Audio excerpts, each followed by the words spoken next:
vous allez me dire, toi, tu as encore été en vacances au sport d'hiver. C'est vrai. Mais je suis monitrice de ski et j'ai fait de la compétition de snowboard alpin à l'époque. Oubliez, ça n'existe plus. Mais surtout, actuellement, je prépare une thèse en histoire du sport sur la façon dont les pratiques de loisirs sportifs ont transformé un territoire de montagne, l'Oisans. Dit comme ça, l'Oisans, ça pourrait faire penser à un alpiniste qui lâche sa prise.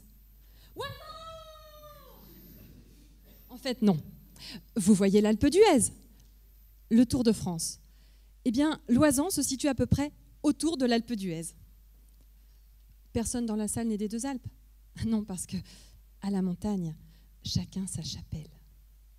Bref, mon histoire commence en 1960. Si, c'est possible. Ça n'est pas parce qu'on n'étudie pas les Romains qu'on ne fait pas de l'histoire. Et puis, dans mon labo, on travaille en interdisciplinarité. Je m'appuie également sur la géographie culturelle et la sociologie. 1960, la massification des loisirs. Tout le monde part au sport d'hiver. 1980, sont passés par là mai 68, la crise et l'influence californienne. On commence à faire du monoski, du snowboard et l'été du parapente, du VTT. 2015, la diversification et l'hybridation des sports n'a jamais été aussi forte. Ski cross, snow kite, speed riding. Mais quel sens donner à toutes ces transformations en près de 60 ans? Et demain? Avec la méthodologie de l'historien, en recoupant différentes sources d'archives, l'originalité de ma recherche est de comprendre à l'échelle locale l'impact de l'évolution des comportements des pratiquants de loisirs sportifs, en les considérant comme des innovations sociales et culturelles. Tenez par exemple, aujourd'hui, avec l'envie de confort et de rapidité, il est même question d'une liaison par câble entre l'Alpe d'Huez et les deux Alpes. Alors, chacun sa chapelle, terminé. Le territoire se transforme dans ses frontières administratives, mais également dans ses représentations symboliques.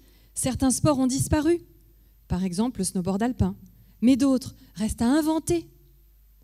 Face au changement global, crise permanente, transition énergétique, modification climatique, que vont devenir les moniteurs de ski sans neige? Partir en vacances à la mer? Souvent considérés comme fragiles, à la marge, les territoires de montagne ont su s'adapter. Ils sont devenus des enjeux économiques majeurs et des laboratoires pertinents pour analyser les mutations sociales et culturelles. C'est ce à quoi je propose de contribuer. Et dans une visée prospective, offrir aux acteurs de terrain des pistes de réflexion dans l'élaboration de leur stratégie de développement. Alors demain, monitrice de ski ou historienne? Merci.